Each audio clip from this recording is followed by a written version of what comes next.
Welcome back to my channel. I'm Kelly Michelle with Keep Moving Forward, and today we're talking about goals, realistic goals versus ideal goals. So, I think in 2024, people are just not as specific as they need to be. They don't set up measures and accountability along the way to make sure that they don't start their goal in January and then not finish it February, March, and April. What you'll notice is the gym is usually full of new goers, people that are going to come out sprinting, but they don't have any processes set in place to keep them moving toward their goal. So, first off, tonight we're going to be discussing on our coaching station how to create a why. You have to really think about this because there are definitely areas in your life, whether it's finance, fitness, faith, fellowship, family, fun, all of these things are kind of on a wheel that can get off balance sometimes. So, for those of us who struggle with balance in certain areas, you might want to pick one area to focus on primarily this year. And if that is fitness for you, let me give you an example of a why. I want to feel healthier because I haven't been participating in the lives of my children at the capacity that I want to. Okay, so that would be a really great why. And then we're going to write down some subcategories. How are we going to get to our goal of feeling better, having better energy, making sure that we actually live a healthier lifestyle in general so we can model that for our children, but also create 12 new habits along the way, which is what we should be doing for almost any goal. Because if you learn a new habit every month, that's going to move you closer to your long term goal, right? So, one thing that I do with our clients is I like to use the SMART model, which is specificity. We've got to make sure that we define what we are going to do. If it's a 30-minute walk, we're going to make sure we put that in our calendar. We're going to time block that, and it's going to be in there every day. And even if we miss the time block, we're going to add it on to the end of the day. So a lot of people ask me how I can get through so many emails in one day. If I do not get to emails early in the day, I make sure that that moves to the end of my day. Now, I always come out and do the things that I don't like to do first. And when you're forming habits, a lot of times those are not habits that you really enjoy, like food prep, like planning ahead, like having some sort of a program to follow.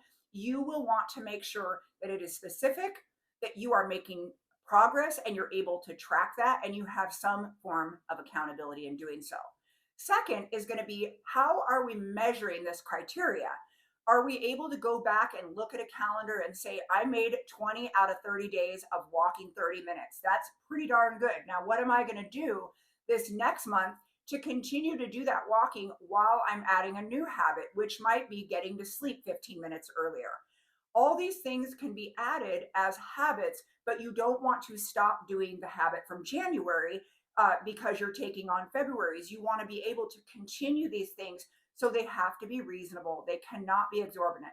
So a lot of us set unrealistic goals because we don't have the time. And if anything happened during our week, it would completely throw us off track, making us feel like we quit or making us feel like we prematurely were not perfect.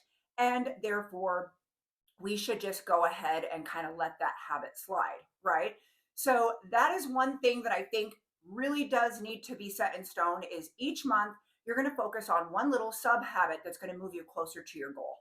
Okay. So the third thing is attainability. If you push yourself, are you going to be realistic about setting these impossible challenges, or are you going to set ones that will allow you to stay encouraged?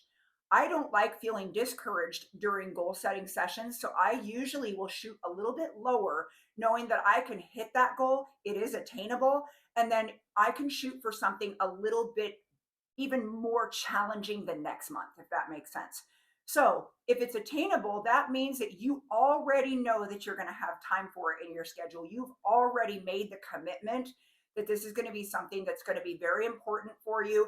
And you've already kind of penciled it out, and you have something like a whiteboard, like a planner, like your phone, or maybe you need to use a combination of all three of those if you're a visual person like I am. And you have to have checks and balances systems for that attainable goal. The fourth thing is, how relevant is this goal to your life and your social life and the life of your family? A lot of us have family members that are not really supportive of us dieting because it makes them feel like they are not disciplined like we are. that needs to be something that you work on, like just explaining to yourself why you need to honor the fact that you have this goal and what you're going to do to put healthy boundaries in place so that nobody can throw you off course. That would be a 30-day habit. So for each month that you have in the year of 2024, you should write out 12 goals, one for each month that's going to move you closer to your ultimate goal. And these little goals are going to be sub habits, if you will. If you do this, you are not only going to be closer to your goal, if not meet your goal, you could also get to your goal before the year mark is done, and then you're moving on to the next set of goals. However, I would highly recommend making sure that you continue to implement healthy habits so that you feel your best, you look your best, and you're performing your best, whether it's in faith, family, fitness, fun, finance, wherever that wheel takes you, whatever is imbalanced, that is what I would focus most of your attention on this year. If it's actually building a better, healthier mental capacity with yourself, let's say you know that you do not process stress very well, then maybe that means that you sign up for counseling this year and you work on those defects of character. But each month you have one healthy habit that's going to move you closer to a better Kelly or a better you. I love that. And that leads me to that time bound, or the T in SMART, that time bound deadline of having 1 year where you really crack down and you think about improving your sleep. You think about working on stress management. You might think about having March be the month where you're going to do a little bit more intense journaling, something of that nature. And maybe that journaling doesn't stay an everyday habit, but for that month, you try to hit 20 out of 30 days of journaling. Those are going to be habits that long term will actually point out some of the defects of our character when it comes to setting goals and sticking to them. For most of us, where I think we go wrong is not having enough inspiration, finding our cheerleaders, and making sure that we embrace setbacks, because embracing setbacks, having a support system, whether you hire a coach or you've got a best friend that you're going to do this with, and you guys are accountable to one another, these things will come up. Setbacks do come up. And that's probably one of the reasons people reach out to me, is they know that they are not well equipped to handle those things when they're under a tremendous amount of stress. And so these setbacks are the one thing that they need accountability for. And this accountability in this specific area is sometimes exactly why they need to hire a coach. For instance, I looked at the wheel: faith, finance, fitness, fun, friends, freedom, and fellowship, and family. And I said, well, I'm doing really well in 3 out of 8 of these or 7 categories, but I'm not doing very well in 4. So, wouldn't it be healthy for me to say that my goal for this year, and again, this was back in 2018, is to really hunker down on becoming financially literate? That was one thing I felt insecure about. My fitness, my faith, my finance, those were things that really were on the top 3 for me. I had the fitness part down. I have the family part down. I usually have the faith part down pretty well, but that finance one was like the glaring big white light, if you will. I had come from a background where I did not learn how to manage money in my 20s. I was getting out of debt in my 30s. And at my late 30s, I really wanted to learn how to become proficient and invest my money so that it would grow for me in a smart way. Just like when you go to the gym and you make small deposits into your health and fitness journey, that's the same thing with finance. But first, I had to break it down into smaller subcategories. And the smaller subcategories were not feeling insecure about using Excel spreadsheets. How am I going to track what I'm doing, just like I track my food on a daily basis to manage my health and wellness and my fitness and my lean body mass? If I'm going to track my workouts and track what I eat, I can certainly track my money, right? And what I learned was those two go hand in hand. When you learn how to track and you don't go from being black or white, rather, if you make a mistake or you don't get everything into your Excel spreadsheet, you force yourself to sit down at the end of the week and put those numbers in, and then you can see what you spent. That way, you know next week what you may not have to actually spend. So when people are in debt, they're not paying attention to any of that. Just like when people are overweight, most of the time they think that they are not eating that much food. But when they really track it, they discover that this is not the truth. So we've got to embrace setbacks. We've got to be able to be courageous enough to try these things for 30 days. And if we hit 20 out of 30 days, that's pretty good.